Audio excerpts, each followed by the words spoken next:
All right, Mike Morgan, Chief of Communications for Henderson County. Thanks for being here with me, Mike. Charles, always good to be almost back home, man. I spent many a year here at WLOS. So. You did, and in the days after Helene, I spent many a morning with you on the phone at the anchor desk. So I appreciate your sitting down. That's one of the reasons I wanted you here, because you have a pretty broad perspective about what happened in the days and the weeks following there. And yeah, you're one county, Henderson County, but it's kind of interesting. I was thinking about this. Henderson County, you're butting up against Buncombe County. Mm-hmm. At the same time, you're butting up against other counties that are, in terms of population, fewer people than either Henderson or Buncombe County. So you're kind of a good bridge between all these experiences. Yeah. And, we're like the 24th largest county, in the state. Right. I think Buncombe County's in the top 10. So, we had two in the top 25 neighboring each other. Right. And I tell people all the time, when the words Hurricane Helene hit Henderson County come out of my mouth, I still to this day, like, that just doesn't make sense. Right. We've had tropical storms hit. We've had systems come through before, but not to this extent. And when I think back, those days previous, the days leading up to it, the devastation and catastrophic terminology that the National Weather Service was using. Right. That got everybody's attention that it was going to be pretty bad. But I don't think any of us really envisioned it being as bad as what it turned out to be. No, I completely agree with you. And you reminded me of that day ahead of time. We're all watching it, but we're thinking it's going to kind of cut to the west of here on the other side of the Blue Ridge Mountains. And by then, also the assumption is it's not going to be nearly as powerful anymore. Right. So that was a wake up that morning. And so I actually want to talk to you about that. I want to talk to you about the leading up to it, the immediate, aftermath, those days and weeks afterwards, and then a recovery. Yeah. Like, what's it been about? How's it look like through your eyes? And, just chat through this. And I'd kind of like to start right on the morning of, because I know where I was. I was sitting on the anchor desk right here. Where were you as that storm was coming in? And did you have a sense that this is going to be bigger than what we thought? Let me back up the day before. Yeah, if that's okay. Right. Let me back up the day before. I'll go back to that Thursday before the storm hit. I was doing a live shot with Gracie, formerly here at WLOS. Yeah. At 6 o'clock in the morning, we're in the rescue squad bay doing a live shot. You may remember that. Yeah. And in between the two live shots at 6 and 6:30, our Swiftwater rescue team got called out to do a rescue that morning. This is the day before Helene hit. All right. So that's where, then we knew it was coming. We knew this precursor storm was coming. I remember having a conversation with Gracie saying, this is going to be pretty bad. If we're doing this right now and the hurricane's not even here yet, right? This could be really, really bad. Because basically what was happening was, it was like it was connected to the storm. Yeah, it's like a precursor storm. Right, That's kind precursor. Of what they call it. Good way to put it. Yeah, and so and that dumped 8 to 10 inches of rain all across West North Carolina in various areas, or probably 6 to 10, somewhere in that range. I'm not a meteorologist, but it's something like that. It was a lot of rain. And then that on top of Helene coming. So I got to the operations center about 5 o'clock on Friday morning. Okay. And I was there for 2 weeks solid on the phone with you guys, talking to media, trying to push out information, trying to do stuff. But so you were driving through the range on your way to work. I was driving through the range. Yeah. And I remember getting there. And I remember the big board was broadcast up on the screen, and Kevin Waldrop, our fire marshal, was sitting there. And it was kind of quiet. There's maybe 2 or 3 emergency calls. That was it. He's like, yeah, it's kind of quiet right now. So it's been kind of a slow overnight, early morning. Isn't that something? An hour later, that thing lit up like a Christmas tree. Literally, the quiet before the storm. We got over 1,000 calls to our 911 center in the midst of all that. And then, of course, well, I'm sure we'll get into it. Then power goes out. And then we lose communications there for a little while. So that morning, I tried to think back to everything. It's like a blur. I remember being on the radio or TV with you guys, and maybe on the radio a lot with a lot of people. I remember talking to people, but other things that kind of happened. There was so much going on. Right, and you're so in the moment of it. Yeah, and we're trying our best just to get information out. Well, I'm thinking about that because that morning we were on the desk here, and around 6 a.m. is when something started to feel different. Yeah, even the sounds we were hearing outside. We started to have, even here, which is very rare for us, power outages. We were suddenly just completely dark in the black out there, literally. Right. And then it started to flash on and off. And that's unusual in a building like this. Oh, yeah. It's equipped for that. Yeah. So something was up. Yeah. So I'm curious to hear what that was for you. And obviously you walked into the calm before the storm. Right. And then for you, it's probably the switchboard lighting up. Well, and again, the Emergency Operations Center where I was, that's going to be all of our emergency management folks are right there. So Jimmy Brissy, our head of emergency management, rescue squad folks, EMS folks, all of our fire marshals. It was all hands on deck, and we were all there. And again, all kind of challenges started coming once the storm really started hitting. The winds were bad. It was not safe to even send emergency vehicles out into the storm. We had emergency personnel that went out that then got trapped where they were. Right. So we had to start rescuing the rescuers is kind of what we had to do. We had a lot of that going on. Right. And in the midst of all of that, we lost power, like you said. Now we have emergency generators. We have backups. But they got to kick on too. But they worked. Yeah. But then the challenge became being able to call you. And I'll never forget, I got a text from my wife. Mm-hmm. I'd have to go back and look. It was probably around 6:30, 7 o'clock. She goes, right. A tree just, and we went to my in-laws' house. So she was at her mom and dad's house. A tree just fell in the house. Right. And it was 3 hours later before I was able to communicate with her again. Well, that's the other component. That was a huge challenge, was not being able to communicate. Right. I don't think anyone expected cell towers to go down. No. And suddenly you could not communicate with crews. We could not communicate with reporters. Right. So we're all kind of in the dark in the middle of this. Right. And the nice thing about being in emergency management and being there was they still had some two-way radios. Right. But if you had a generator and you get that powered up, there still was some communication. Yeah. So they were still able to communicate some. You realize that there's value in old school, right? Well, and again, there's so many things that happen, Charles, that you know, we could talk about this for probably 5 days. I'm working on a documentary that I'm going to do for the county before the storm, during the storm, the days after, and the weeks after, because so much has happened. But in the midst of all that, you know, our IT department was there working on stuff, trying to get everything up and running to where we could just keep it going, trying to make sure we could keep internet going. And it's almost like we lost it for a little while, but there were certain things we could still do. Yeah. But picking up the phone and calling somebody was something you couldn't do. Well, I think we were all hit with unknowns. Yeah. And unexpecteds. Yeah. And it went from a 1970s storm, meaning that in the 1970s there were no cell phones, but at least you could still communicate picking up the phone, to like an 1870s storm to where there was no communication. Well put. None whatsoever. And that's difficult in what we're trying to do. Absolutely. What you're trying to do, we are communicators, and if we can't communicate, it's very hard. We're communicators in the 21st century. Exactly. 1800s is a whole different ballpark. That morning, at some point, you went outside. Yeah. You know, it was actually it was after the storm had passed. It was in the afternoon before I literally got out. A couple times I walked out trying to get good cell signals and kind of looked out the window because I remember my car was parked. I could see it. Right. And there were trees swaying everywhere. And I'm like, I really hope nothing falls on my car.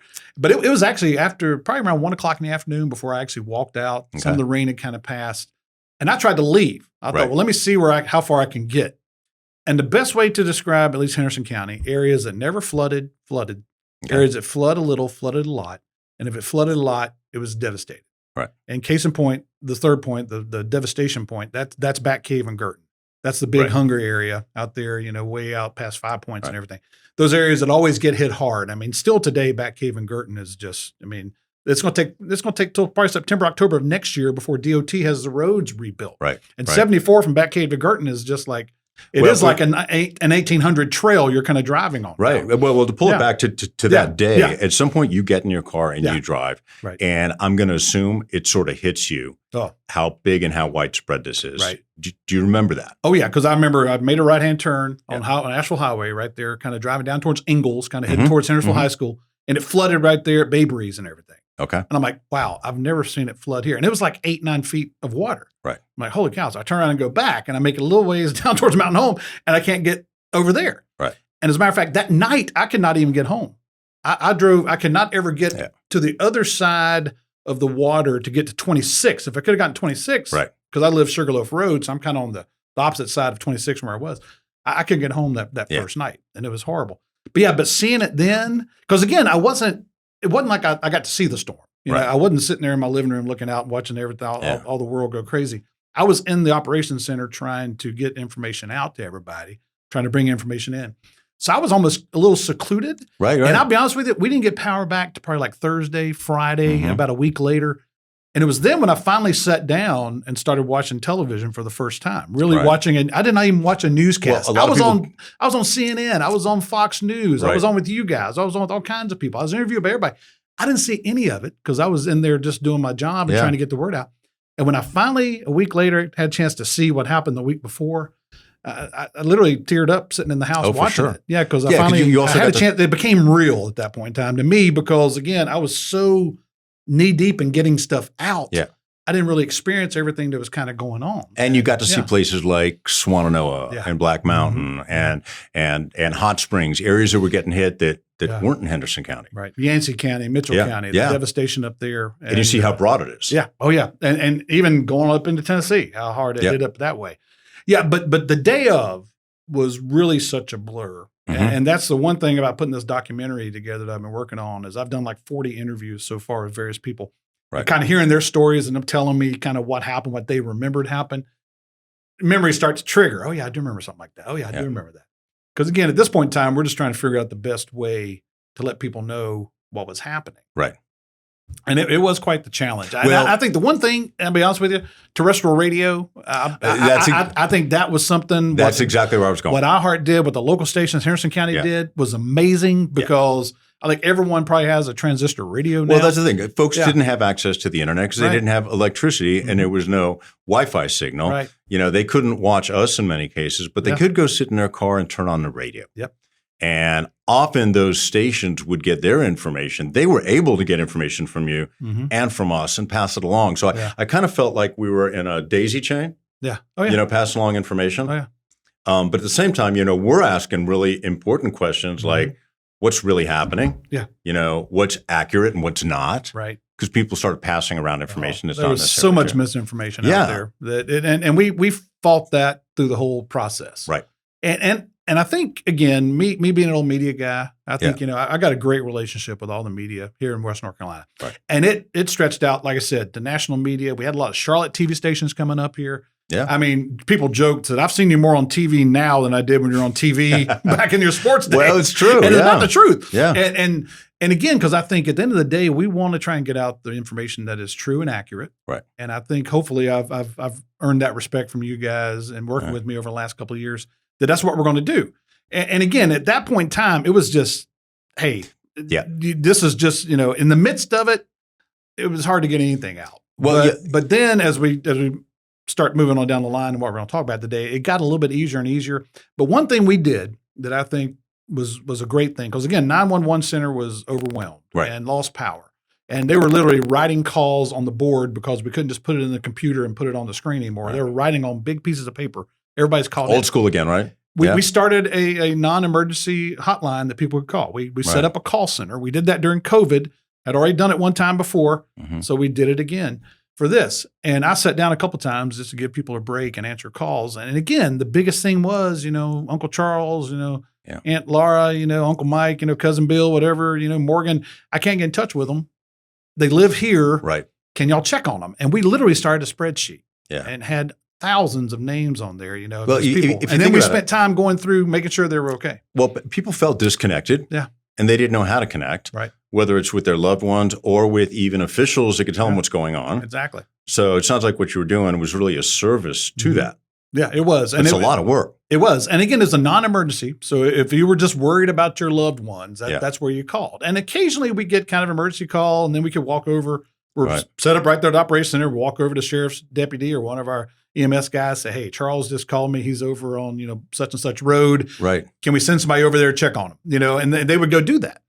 And then even backing up before the storm hit, we did an emergency management training exercise to set up the shelter at the athletic center over there at Parks and Rec a week before the storm hit. Just happened to have that plan. Good timing, and you know. Didn't really know at that point in time a storm was coming, really. Yeah, right. But then, bang, we were able to set that thing up just like that. So that was an amazing thing that happened too. We just happened to have that plan. We did it, and then we did it for real. Well, I was curious, looking back at it now, is there anything you would have done differently? But it sounds like some things were just sort of, you know, by luck, good fortune, the grace of God, like the right thing at the right time. You were about as ready as you could have been to go. Yeah. And we've had debriefs ever since this, doing that exact thing. What did we do good? What did we do bad? And every single one of them, communication became the number one thing that, you know, and a lot of that we had no control over. Right. We have no control over cell towers going down. We have no control over power going out and being out of power for weeks at a time for some of these people. And water. You had water issues in Henderson County. We did, but I tell you, kudos to the city of Hendersonville. They did a fantastic job of getting a hold of that pretty quickly. The water service there was, they did a wonderful job getting that going. So hats off to them. And it could have been a whole lot worse. Right. I mean, and unfortunately, we Asheville saw. honestly was. Yeah. Exactly. Yeah. But we're very blessed in Hendersonville and Henderson County. Everything went well there. But yeah, and again, I think we learned a lot about communications, make sure we had stuff. And one thing we did too was we bought so many Starlinks. Mm-hmm. It's amazing. We were sending people to Nashville and to Chattanooga and down to Atlanta, going to Best Buy and just raiding them. So every single fire station, we made sure they had it. Every single important building at the operations center, downtown, wherever we had stuff set up, we made sure they had a Starlink, made sure they had generator power to where that was up and running. Even if power wasn't there, we made sure people were connected. Right. Now we have those. Yeah. So it's knock on wood, I hope we never go through that again. But if we do, we've learned a lot from this one that we can use going forward. Yeah. I'm curious, Mike, though, on an emotional level, personally, how did you feel during this? Like, what was your feeling of obligation to the people and to communication, to your community? What was going on in you? I appreciate you asking that because it was, again, I went 2 weeks nonstop. I finally took a half day off one Saturday and Sunday, a couple weeks afterwards, and then finally kind of got to where I could take a little bit of time off. Yeah. And there were some of our folks that, went a month and didn't take any time off. Right. And it got to where we even said as a group, hey, you need to get out of here for a little while. You just need to go see your family. That was the hardest part because I was going in at 5 o'clock in the morning every day, making sure I was on the news with you guys. We never called and you weren't there. Yeah, but that's true. Right. Well, that's good to know.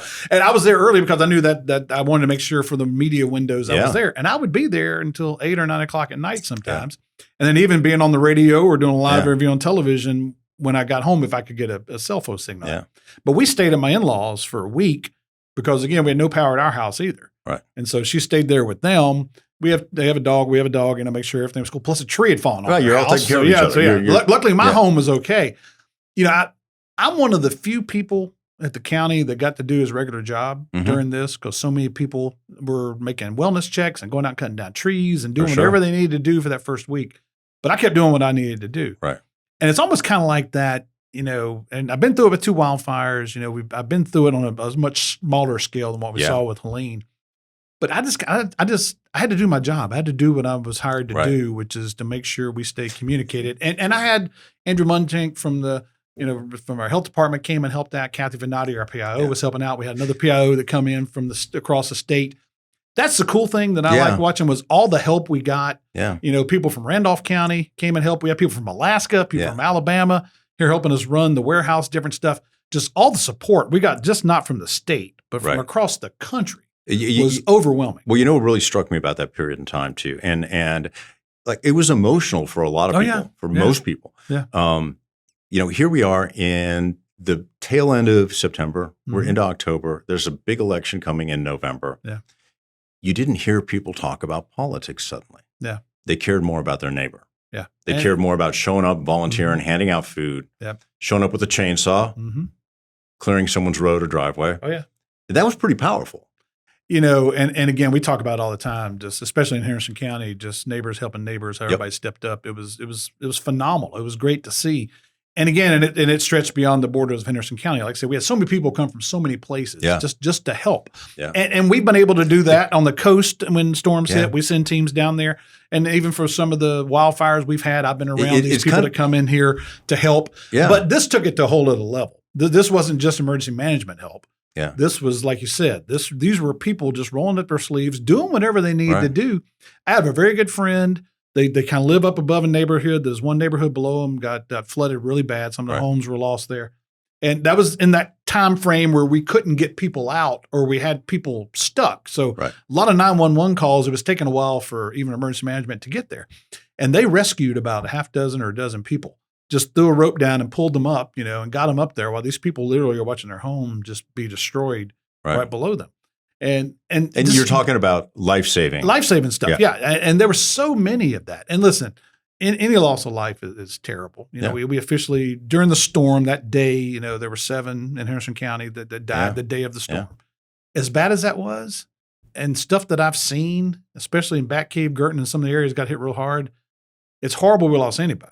But it's amazing that number is as low as what it is, to be honest with you. Yeah. So I think a lot of people heeded the warning. I think a lot of people knew it was coming. I think a lot of people, too, thought, well, we've gone through these before. Right. It's not going to be that bad. We're worried about French Broad River. You know, we were, of course, had the group press conference with Buncombe County the day before, telling people, hey, if you live around these places, you need to go, you need to make preparations. But then it turned out to be so widespread. Right. It affected, there wasn't an inch of Henderson County that wasn't affected by this in some way, shape, or form. Right. And you're also talking about a lot of farmland too. And that's something we can get to in a second. Yeah. You know, I'm in those days following the storm, you know, you all started doing the press conferences every morning, the briefing. Right. Buncombe County did the same. And, you know, we would certainly chime into those, take the opportunity to ask you all questions. Right. And, you know, I would get people coming up to me asking me to ask you questions because there were things they just wanted to know. Oh, yeah. And sometimes, you know, regardless of what the briefing was, right. Let's say if it was the Buncombe County, you know, we're asking questions to officials that they may not know the answer to. Right. And that's a tough position to be in, isn't it? It really is. And I think that was tough because, again, I think just communication as a whole, we didn't quite have all the information we needed to have the days after. You know, so we were trying our best to get that. But one thing that started, I remember it happened a little bit Friday night. I definitely heard it first when we got there Saturday morning. They started having several times throughout the day check-ins with all the local fire departments, everywhere they were. What do you need? What don't you have? What can we get you? You know, make sure they had that. Right. We printed off just flyers, big, huge flyers, just with daily information. And we stuck it up at every single fire station and made sure they got out. If you can make it to these points, we got some information there with who you can call. If you can get out and call somebody, if you can get internet, if you have Starlink or you have a generator, you can access it. Here's some places you can go to get some answers. So again, talking back into the 1800s type mentality, that's what we started doing was going old school, printing stuff off, sticking it up, you know, like on the town square and asking people, you know, that here's some information, here's what's happening. And again, because there was so much misinformation, so much stuff going on that, you know, it just, that's where I love social media. That's where I love stuff like that. But I'm a media guy. Yeah, you and I are media people. Just because you have a cell phone and a Twitter account doesn't mean that you're a media person. You know, I'll call it Twitter and not X. But again, because like I said, there's too much of it out there. So we wanted to make sure if we said something that is accurate, you knew it was accurate. Well, see, and I want to make sure I had all the right information. So if you called me and I couldn't answer the question, I did my best to get that answer, get it back to you. Well, you see, we're in the business too of asking that question. Is that accurate? Exactly. But for a lot of folks, it's just showing up as if it is official information, and they don't necessarily know the difference. That's a good point. And that's part of our job, I think. You know, I'm curious, county to county. Yes. Some counties are better equipped than others, just by the sheer nature of population, how many people they have in emergency services, and the kind of funds they've been able to throw in them. Right. Were you all able to connect with other emergency services in other counties just to see how each other were doing? Yeah, I think so, yes. And I think one group that does a great job of that is the North Carolina Emergency Management Group. I mean, they come into all the counties and help bring people together if need to. And yes, I know Buncombe County had their issues, and Polk County had their issues, and Haywood County had their issues, Rutherford County had their issues. All the counties kind of around us, we were all kind of in the same boat doing everything. Right. And so what really happens there is you kind of focus on your county. You know, if someone needed something, and especially as we got beyond the days and we set up, you know, we had that big warehouse out there at Maccabee Court, you know, 150,000 square foot warehouse. We started really sharing our stuff with others if they needed it. But it got to the point, even with that we had so much stuff. Buncombe County had so much stuff. Everybody had so much stuff. I even at one time was like, how's there any water left in the world because there's so much in that parking lot? And Buncombe County's fine with it. We're trying just to give it away to people. And early on, we were able to do some of that. Drive-throughs going, and people were picking stuff up. Oh, yeah. And, you know, but typically what happens is, and a lot of people may not realize this, is North Carolina Emergency Management will come in and help provide the support that you need from other areas that maybe weren't hit that hard. So we have people from the coast come up to help us. In the Greensboro area, you know, kind of the eastern part of the state that wasn't hit that hard. I think, and of course, National Guard was there in a mighty way. But I know we have people from Guilford County. We have people up here from around the Raleigh area. We had some folks that came in from down in the coast. You know, and those are firefighters, emergency response people that come up here that help. We put them up. They stay here. We try and keep them fed. We send them out. They do rescues. They help us, and then they come take a nap and repeat the next day. That's an amazing thing that we do within the state of North Carolina, because that gives each county a chance to focus on their county And we don't really get the support necessarily from the surrounding counties because they're dealing with the same things we're dealing with. Well, they are. And not everybody knows necessarily how to deal with it. They don't have systems in place. I mean, a lot of this stuff is being invented as it happens. Right.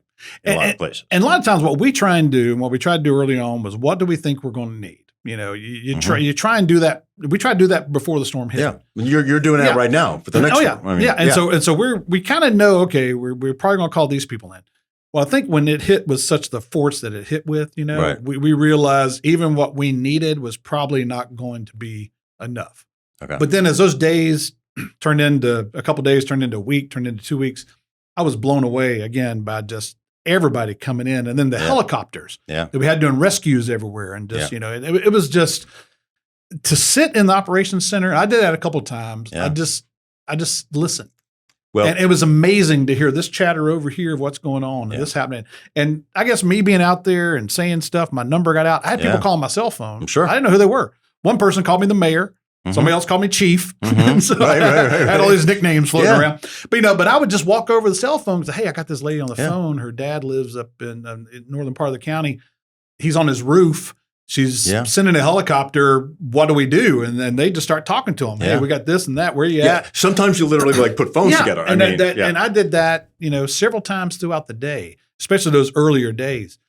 And again, it was, you know, there's always things you could do better. There's no doubt. Yeah. But I think as a whole, I give us an A+, to be honest with you, or an A at least. I think the county, as far as being there, you know. Again, I don't think any of us expected it to be as bad as what it was. You know, I'm going to interrupt you here because I think we live in a time when it's very easy to be cynical about services, about government. But when hit the fan, the truth is people figured it out. Yeah. And they came together, and it's amazing what we can do when we put our minds to it. And you guys are doing it. Yeah, I appreciate that. And yes, I think when you look back in that scope, like you said it there. Yeah, I think it's just at the end of the day, the county stepped up in a mighty way, not just the EMS folks and the paramedics and firefighters and law enforcement, but everybody as a whole. I mean, we just jumped in there and tried to take care of everybody. Let me ask you something. Excuse me, there, but let me jump in here about Buncombe County. And I know you're not Buncombe County, but you know, if you can give me sort of a perspective. The water issue here was huge. You know, the main reservoir at North Fork is just the pipes coming out of it look like somebody put a bomb in them and blew them up. That said, it seemed like most people understood how catastrophic it was, but they also wanted answers. That's a really tough position for city and county officials to be in at that moment in time. How'd they do? I think Buncombe County did a great job with that, to be honest with you, because again, they were doing those daily press conferences. I mean, they continue to do them today. And again, that's a hard place to be in because everybody wants it fixed right then and there. I kept saying to so many people, we just got hit by a hurricane. We live in Western North Carolina. Something that shouldn't happen here in the mountains happened. And I think you can see people move here so they never have to deal with that. I don't know where they're going to now. They may be going to Finland or somewhere. I don't know where they're going to move to. But I have to remind that sometimes to people that, you know, we went through something we've never been through before. Right. We saw devastation in our county that we've never seen before. And what they went through in Buncombe County is something they've never seen before. Then no one could plan for that to happen. And the grand scale of that, what happened to them was huge. But listen, I know those folks in Buncombe County very well. We work closely with them on a lot of stuff. The hand that they were dealt was the worst hand dealt of anybody. We're dealing with a lot of problems in Henderson County, no doubt. But what they ended up with was a lot worse than what we had. I think overall they did a pretty good job as I'm able to look back now.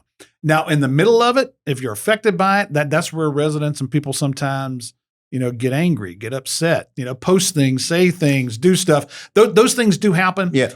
And there's always that weird, you can always share information, but sometimes there's things you can't say, and there's sometimes things you need to wait and make sure you know what you're talking about. And that's that gray area that sometimes becomes a much bigger issue than what it really is.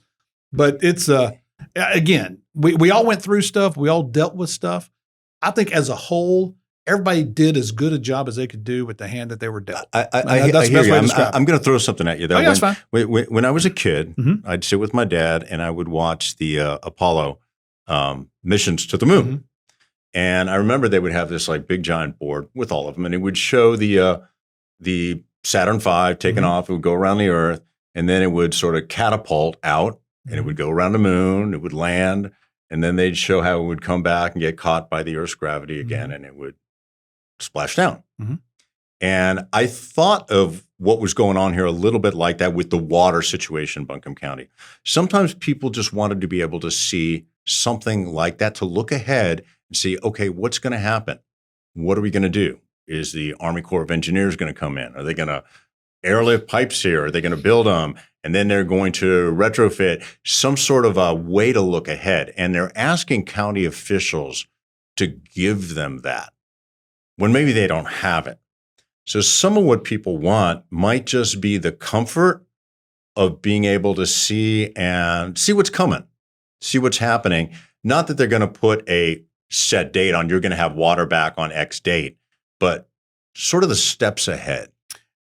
You know, as a communications guide, you hear what I'm saying? Oh, yeah. And I think, and we had this conversation not too long ago in a meeting at Henderson County, I think it's real easy now to look back and say, hey, this could have happened better. We could have done this better. It's real easy now to take that perspective you just kind of said. Right.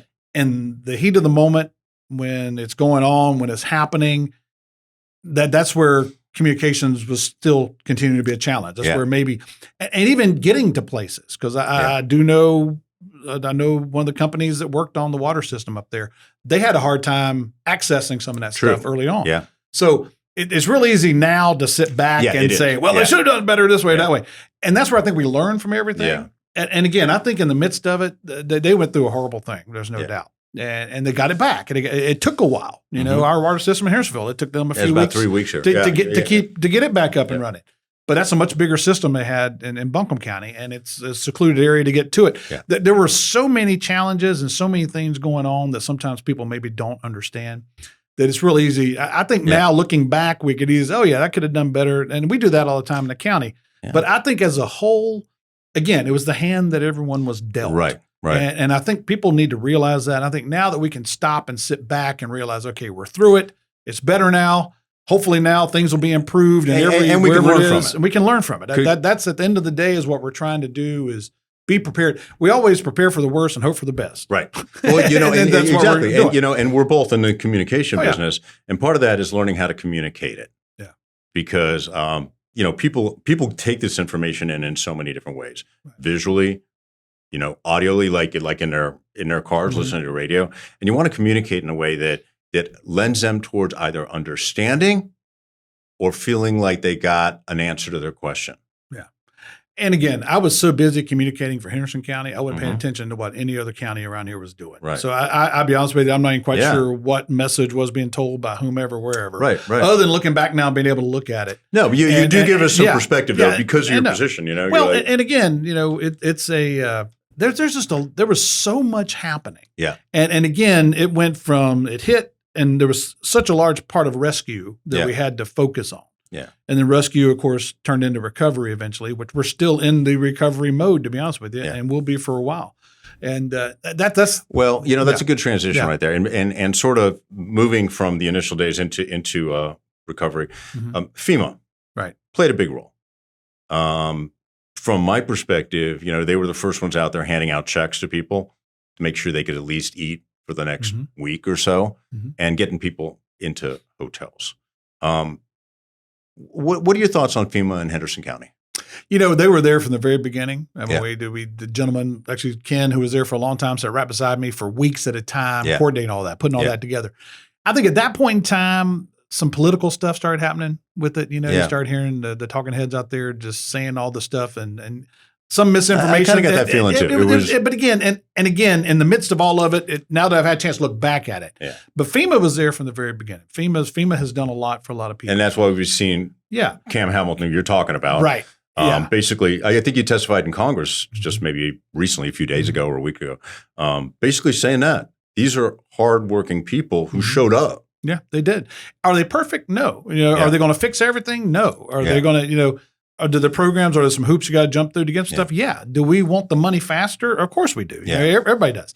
And I can say, at least as far as our county goes, we're constantly, I know our county manager and other elected officials and other people within the administrative team, they're always on the phone with our representatives in both Washington and Raleigh, trying to work the best way to continue to get funds here to help people. Right. We would love for them just to show up with a blank check and just hand it to us. Here you go. Right. That's not going to happen. There's things that kind of have to happen to get there. That doesn't necessarily work in the best way either. Yeah.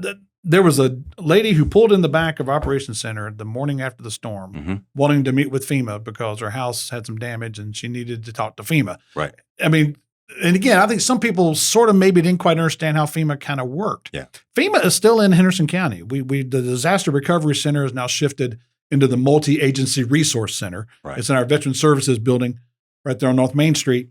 And FEMA is still there. Even though you can't apply anymore, they're still there helping people, even bridges and roads through FEMA. We got a representative there helping with that. We got people with debris tech there. So we're continuing today. 8 months past the storm, we are still helping people with their claims, helping people figure stuff out, helping people get help. And, it's just amazing to think that we're still, and you think about Fred that hit Helene County, they're still dealing with that absolutely out there. And so it's just, these storms take a long time. Oh yeah. They take a long time to finally get fully recovered. I think though, I want to emphasize this one note you made, which is, I think, really important. There was a reality that was going on here on the ground. And then there was a whole other world going on outside of here, which were people on the red side trying to make an issue of it, people on the blue side trying to make an issue out of it. And there was, there was a reality going on here. They each had agendas. The agenda here was get people food, get them housing, make sure people are okay, so we can begin the recovery process. And that's a good thing, I think, for all of us to remember that sometimes the noise, the talking heads we hear are not your source of information. Right. Or shouldn't be. Yeah, if you want to watch the circus, if you will, tune into that. But honestly, the people here almost took politics and put it on a shelf. And they did, and as well they should have. And I think in the midst of what I was doing, I was not even hearing about any of that stuff until a week or so after the storm hit that I even knew that all this conflict was going on. Right. But I know that some of our elected officials and our county managers and folks close to him, they were working constantly on trying to get stuff. And really the biggest thing was we just need stuff. And especially when we opened up that we had that big warehouse I talked about that, was we've got this huge warehouse. We need to fill it up. We need help. We need to get stuff here. And man, it didn't take a week for us to just have that place overflowing with stuff. I was blown away by how much stuff we got. Water, food, diapers, just all kinds of things. That 150,000 square foot warehouse got completely full to the point where a couple weeks later we had to say, stop, we don't need anything else. Well, and it got full because people were shipping stuff in or because people were donating. Yeah. And honestly, most people, especially think about in emergency services, in local government, at the fire department, police department, sheriff's department, they're there to help people. Yeah. And those aren't just words. Right. They actually do. Oh, yeah. And they do. And again, just seeing, and some of the first stuff showed up was huge truckloads full of water from FEMA. Yeah. That was one of the first things that got to us. Got to the point where we had so much water, we had to take it out of the warehouse, put it in the parking lot. Yeah. So I'm not kidding. We had just pallets upon pallets upon pallets of water. And then we started opening up those resource hubs and started having locations where, we could bring stuff there, drive through a few hours a day, get your stuff. That transitioned to be at the warehouse eventually.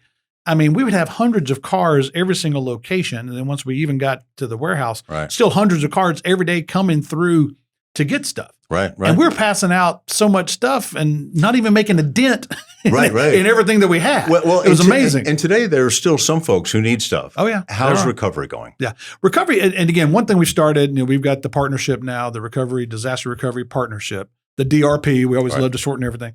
That's the long-term recovery group that has been formed within Henderson County. You've seen pretty much every county kind of do it. And that's the United Way has really helped spearhead that with the assistance from the county.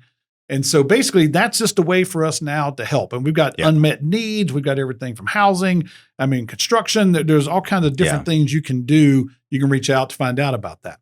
Again, the Multi-Agency Resource Center I talked about, the MARC with a C, that's at 900 North Main Street. Is that right? Yeah. It was right there at the VFW, at the Hedrick Roads VFW. They folks are there to help answer questions, help you with stuff. So that part of the recovery is still going on and will be going on for a while. And again, the Girton and Batcave area, that's going to be the one area of Henderson County. And sometimes they feel like they've been forgotten. I can promise you from Henderson County, you've not been forgotten. We are down there every day. DOT is working hard every day trying to rebuild that road. They have the one road now that goes, from Bat Cave back over to Chimney Rock, right in the middle of the river. It's the strangest road to drive on. Well, the crazy thing is for some of these towns like Bat Cave, and I'm thinking of Chimney Rock too, one road can make all the difference. Oh, it really can. I mean, sometimes these are the only roads that really feed not only traffic for folks who live there, but tourist traffic too. Oh, yeah. Well, and again, that area just got, and then again, 74 up from Bat Cave to Girton on into Fairview is just, that road's just, there's just part of 74 not even there anymore. So we've got those communities that kind of, but we're continuing to support them, continuing to get them whatever they need. And that's the one thing. If people are hurting, people are struggling, people need stuff, we're still here to help. They're here to help. There's still things we can do to help them. Yeah. They just need to ask for the help. And we're more than willing to put them in touch with the people that they need to be in touch with. I think it's important to let folks know too, for those who have moved on, because their worlds seem to be back together and fine. I was out at a home in Transylvania County maybe 2 weeks ago, and they're just now getting their rotten floors pulled up so that new ones can get laid, so they're not living in mold, and their kids are safe. Yeah. And that takes time to get to all these homes. It's a process. It is. And so some folks are still in the midst of this. Yeah. And again, how long, somebody asked me the other day, how long is it going to take to fully recover? I'm like, I don't have an answer to that. Yeah. And I go back to Fred. I go back again to what happened in Fred and Crusoe and Haywood County. There's still areas down there where people have not fully recovered yet. There's still debris to be picked up. Still things haven't been done there. Yeah. And again, that it's just, it's a cliche, but a marathon, not a sprint. We've used that a lot, and it truly is a marathon. And I don't even know if we're to the halfway point yet or not of a marathon, to be honest with you. It's going to take time. It's going to take and time. Money. It's going. Yes, exactly. Yeah. And and again, I will say about our county, we are such a very well-run county. I'm proud of what we've done. We're fiscally responsible. We're taking care of it. We know it's the people's money that we're dealing with. Right. And, and even though we've had to fork out a lot of money, we have got some reimbursement back already from FEMA that's helped us with that. Right. More is coming. We know more is coming. We know the state's doing stuff, feds, everybody. But folks in Henderson County should be proud of our local. I'm not just saying it because I'm like, I got to wearing the shirt. I'm saying it because I see it every day, and I think people trust me. We got a great group of people. John Mitchell, our county manager, is amazing. And they show up. Our 5 commissioners are amazing. Yeah. Our leadership is amazing. All of our employees are amazing. I think people in Henderson County should be proud of what we do daily there and taking care of their money. And we're into budget time. We got our big budget workshop, is happening, on May 21st, and that's where we're going to look line by line at everything, you know. And I think residents will be thrilled to see some of the stuff in there because, again, we're not hurting in Henderson County at this point in time. Now, another disaster hits tomorrow, it may be a different story, but at least we're through this one, and we're hopefully seeing some light at the end of the tunnel in some way, shape, or form. But we're doing good. Yeah, but there is some residual effect. Like what I'm thinking about right now are crops. Yeah, apple orchards, peach. Yeah, some of what happened there actually removed topsoil and affected at least the next season. Yeah. So that's something that's also going to take a little time. Yeah. And that's where my heart and prayers and thoughts go out to all those folks. Because again, the apple industry and just farming industry as a whole in Henderson County is such a big part of what we do. And even going back to over the last year or so, creating that farmland task force. We didn't really think dealing with a natural disaster would be something this task force would deal with, but they're having to deal with it on a daily basis. And then even the hailstorms we've had here in the recent weeks, is just like damaged some apples. Absolutely. And even, like I said, it's flooding is something we've had in the past. We've had some events, not to this extent. And but you know what, though? You're talking earlier about just people helping people. Yeah. I mean, we got a tough group, and I know that farming community pretty well. And they're rolling up their sleeves and still trying to get after it, and people are still trying to get stuff done. And it may not be as great as it's been in years past, but, I think 2-3 years down the road, we get through this, we'll look back, say we got through it, and we got through it because we helped each other out. And that's where I think we'll be down the road. But it's tough right now because we've been through a lot. And there's a big message out there for folks who live here, which is, you can't undo all those things that happen. You can't stop hail from dropping from the sky. No. But you can get out there and buy local apples. Yes. Yeah. Heck yeah. Please do. Please do. You can do stuff like that. Yeah, you know, yeah. You can make a difference because part of that is actually money changing hands, and part of it is just showing your support. Oh yeah, I agree. And yeah, no doubt. And so, and we're real big to always try to support local and help everything out. And, you know, and I remember Apple Festival last year, you know, happened right before everything happened. Right. You know, and I'm looking forward to what Apple Festival is going to look like this year. Yeah. You know, and really encourage people, not just then, but now, start supporting as many local people as you can. And we're starting to see more and more people. I haven't been down that way in a while. I went through Chimney Rock into Lake Lure. Yeah. A lot of Lake Lure's open now. A lot of the businesses are open there. Chimney Rock's going to be a while before anything gets open. I mean, I was even surprised to see so many places are open down there. They did not get hit as bad as others have. But even locally, as you know, if you get a chance to support, and we've seen a lot of it, Swannanoa, Asheville, Biltmore Village, all across Henderson County, you know, we're real big on supporting local, taking care of your local people, because I think that's important. Well, you know, Mike, first of all, I really appreciate you sitting down and just having this talk with me. Yeah. And I guess the last thing I really want to get to is, can we come out of this better than we were before? You know, as hard as it is, I think we can, because I think we've learned things we need to have in place when something like this happens again. I think residents have, you know, we always track posts that we do and everything. And since the storm, anytime we came up with the little weather aware graphic that basically, you know, if a storm's coming, you know, we did it during the snowstorm, you know, we'll post it on social media. Just be aware there's some weather coming. We've probably had more clicks and views and reaction to those than anything ever before. And I know when the other night when we got that rainstorm early in the morning and the hail was falling, my daughter jumped in bed with us. My dog jumped in bed with us, you know, and we all just laid there hoping nothing happened. I think we're almost kind of shell shocked from what happened here. And it's kind of one of those things. I hope we never get comfortable from that. I hope now when another storm comes and we start telling them and you start telling them that this has a chance to be pretty bad, that everybody will be prepared. They'll have their disaster kits ready. You know, they'll do those things. They'll heed the warnings. Those are the type of things I hope people come out of this. But just as a whole, I think we're better just because we've proven that we love each other around here, neighbors helping neighbors, you know, and I think that's still one of the biggest things that I hope will continue, you know. And you go back to other disasters, other things have happened. There always seems to be that grace period where everybody's kind of loving, and then it gets back to normal. Yeah. And things change and we get back to the old way. This has changed us so much. I think it has too. I think it has. I think really as a whole, we're seeing communities come together more now than we did before. I think, and I hope it continues. That's making it last is always the challenge. And I hope we can do that. You know, it's like it did burst something new. I think everybody who was here who went through that together has that commonality. Like they know this can happen. Yeah. Well, listen, and they know we can survive. If I haven't seen you in a while, that's the first question I'm asking you 8 months later. Hey, man, are you okay? Are you okay from the storm? How's it going? Friends call me. I see people from man, are you guys okay? I'm 8 months removed. I'm still getting that question asked multiple times a week. Yeah. And I'm asking it myself multiple times a week.